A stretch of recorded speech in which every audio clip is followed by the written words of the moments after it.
আসসালামু আলাইকুম, সবাই কেমন আছেন? ফ্রেন্ডস ফার্মের পক্ষ থেকে আপনাদের সবাইকে স্বাগতম এবং অভিনন্দন। আজকে আমরা চলে আসলাম আমাদের ধানি জমিতে। আমি প্রতিদিনই আর কি এখানে আসি, কারণ আমাদের প্রতিদিনই পানি দেওয়া লাগে। আজকে আপনাদের সাথে শেয়ার করার জন্য আর কি ভিডিওটা ধারণ করা। আমরা হচ্ছে জমির মাঝ বরাবর হচ্ছে ডিপটা বসাইছি, যাতে আমাদের সবটা জমিতে আপনার সমানভাবে পানিটা দেওয়া যায়।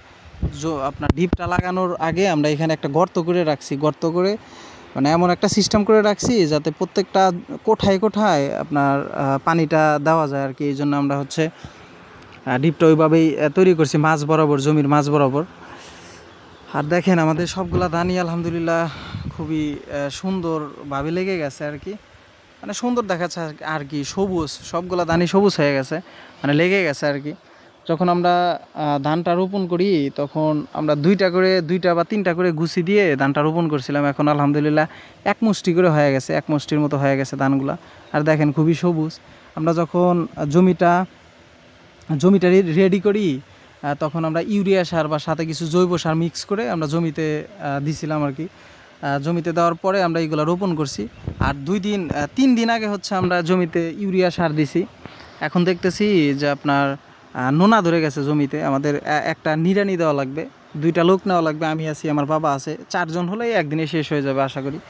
আর আমাদের এখানে প্রতিদিনই পানি দেওয়া লাগে, মানে আমাদের ডিপ আছে, আমাদের এখানে কারেন্ট আছে, কিন্তু এই পর্যন্ত কেউ এইখানে আপনার ধান রোপণ করে নাই। এই প্রথম হচ্ছে ফার্স্ট আমরা এইখানে ধান রোপণ করছি। আর আমাদের সাথে যে 2-3টা জমি আছে এখানে রোপণ করছে তারা আর কি। এইখানে এখন পর্যন্ত আপনার মোটর লাগানো হয় নাই। আমরা যখন ইরি ধান গাড়বো তখন আর কি মোটরটা লাগাবো, এটা আমাদের প্ল্যান আছে। এখন আপাতত আমরা হচ্ছে তেল দিয়েই পানি দিতেছি জমিতে। আর আমাদের নিচের যে জমিটা আছে ওই জমিতে সবসময় পানি থাকে আর কি, কারণ আমাদের উপরে যে জমিটা আছে আমাদের প্রত্যেক দিন আমাদের জমির যে আইলটা আছে এই আইলটা ঠিক করা লাগে।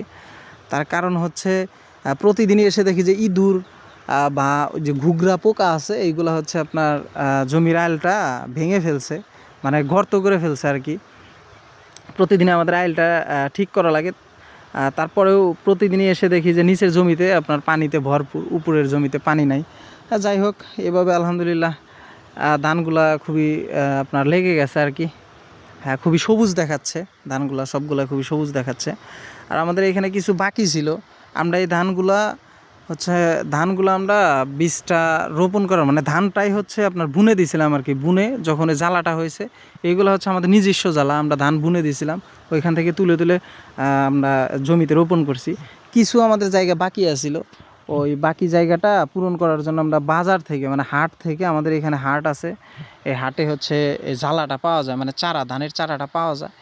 ওইখান থেকে আমরা এইখানে পণ হিসাবে বিক্রি করা হয়। যেমন 100 আটি, ছোট ছোট আটি থাকে, 100 আটি আপনার 1300 টাকা, 1400 টাকা। আমরা এখানে 200 নিয়ে আসছিলাম, মানে 200 দিয়ে আমাদের এই ফুল হয়ে গেছে, মানে এই পাশে 1 কোটা, এই পাশে 1 কোটায় 2 কোটা হয়ে গেছে। এইগুলা এখনও দেখেন হলুদ আছে আর কি, সার দেওয়া হয়েছে আলহামদুলিল্লাহ। কিছুদিনের ভিতরে এগুলো সবুজ হয়ে যাবে আর কি।